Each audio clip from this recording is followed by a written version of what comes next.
All right, Brian, let's get to the names that are on Oregon's radar for 2025, but still have, a ways to go. Let's start with Jonah Williams. We talked a lot about safeties on this pod. 5-star guy in the class of 2025.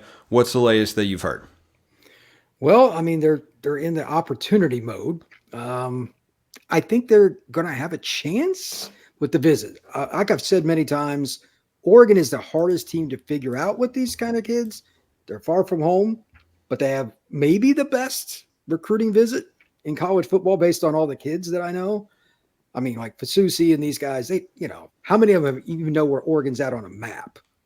You know what I mean? Like it's like the Florida kids don't know where anything's on a And map. and by and by the way, anyone who would harp on that, like, how could you not know where Oregon is on a Oh map? no, it's Can you put all 50 states on a map? Because I got to tell you, that is a lot harder than you think. Oregon's should be one of the easier ones, but like literally, especially kids in the South, they live in very small bubbles. I mean, very. A lot of them don't know their state capital. So to that point, Jonah Williams is a kid that I think is really unique because he's good. LSU, not surprising, but you have Oregon, Ohio State, etc. I don't know how that's going to play out because they're all the big dogs and he doesn't give a ton of info. A&M's involved, Oklahoma's predicted, blah blah blah. But like Oregon and Ohio State's in it. How do you project with a Houston kid?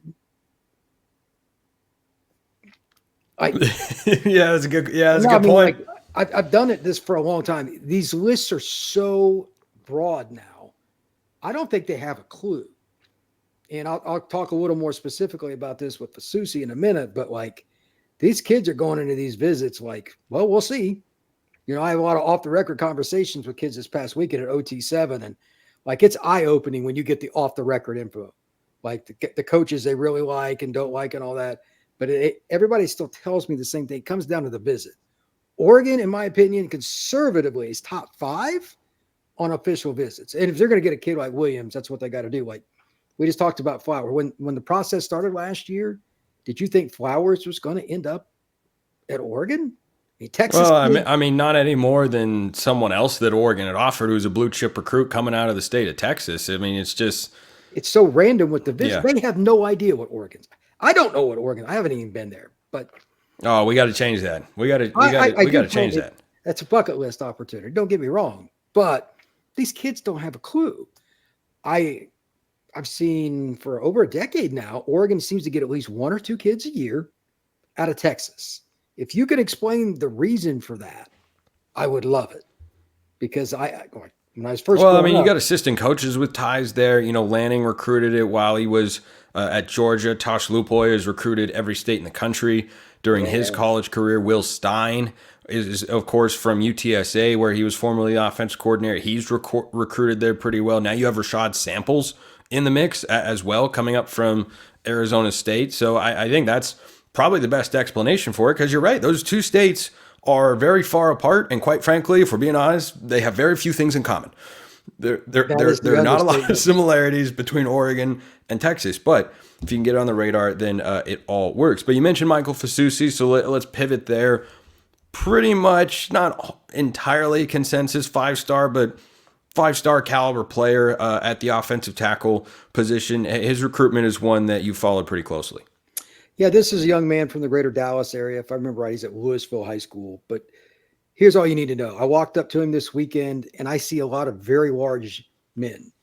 When somebody said that's him over there, and I looked, I knew immediately who they were talking about.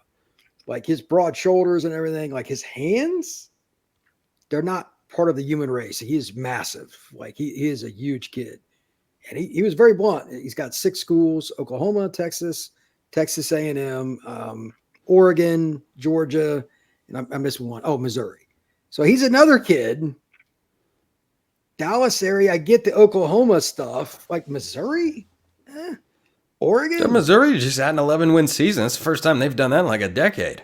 Yeah, I think that's part of it, and they got a big NIL deal. But like Oklahoma, Texas, Texas A&M usually just wipe the slate in that area. And this kid like was very open with me. Like he doesn't have his Oregon visit set, and he's trying to figure out the dates. Everybody wants certain dates and all that, and it's a pain for the players to get this stuff set. but he's adamant he will take it. And I mean, I sent you that picture. He had a Oregon toboggan on. That was the other reason I knew, because I've been told by somebody that trains this kid, hey, Oregon really wants Fasusi. Okay, well, great. And he was there. He was there with Zaire Addison, ironically. I argue with the top two guys on their board at offensive tackle. They're good friends. And I think Oregon is right there. If you'd have told me that before I met him, I'd have said no way. Because Dallas area kids just, when they have like Texas A&M, and Oklahoma all going full in for, and they are, it's really hard to beat those schools for those kids. Fasusi really likes Oregon, though. He just took a visit there. He really liked it. He likes landing and everything. Do not be surprised if he signs with the Ducks. Let's talk about Linkon Cure, who is at a position that in tight end that is a pretty glaring need for Oregon going into 2025.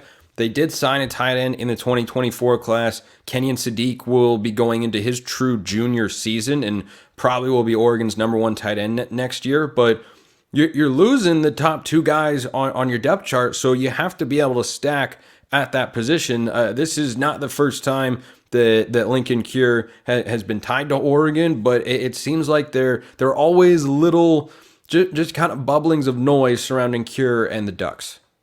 That's a really unique situation. He plays for California Power 7-on-7, but he's from Kansas. So that's another part of this weird equation. He plays on an elite team, but I've seen him, and he's a kid that, while he's 220-ish, give or take, he can really run routes. He can break down. He can change direction.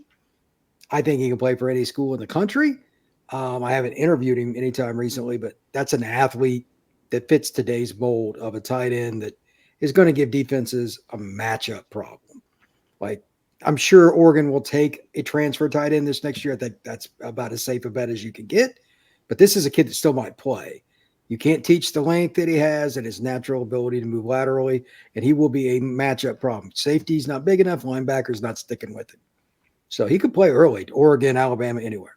Yeah, tight end is one of those positions that I always feel like true freshmen have a chance to come in and make an impact at right away. I mean, we saw that with Sadiq this past year. Terrence Ferguson played his true freshman year. Maliki Monteval, back when he was a Duck before he transferred to UCLA, he played as a true freshman, caught a touchdown in that Ohio State game back in 2021. I think those guys are playing that position because they have the physical traits, because they are ready to play in that spot. And Cure is a guy, look, yeah, it's random being out in Kansas, but Devin Jackson, Oregon's #3 linebacker right now, is from not Kansas, Nebraska, right? So same part of the country, but if you can get on a kid's radar and you can establish that sort of relationship, and this is one that the Ducks have gone after for a while, so we'll see if Drew Maringer, the tight ends coach, is able to ultimately close the deal. Brian Smith, great stuff as always. He is FB Scout _Florida on X, formerly known as Twitter, our Locked On Recruiting Insider here at the network. Brian, thank you as always. Thank you very much, sir. Appreciate everyone listening. I will see you next time. Have a wonderful rest of your day, and go Ducks.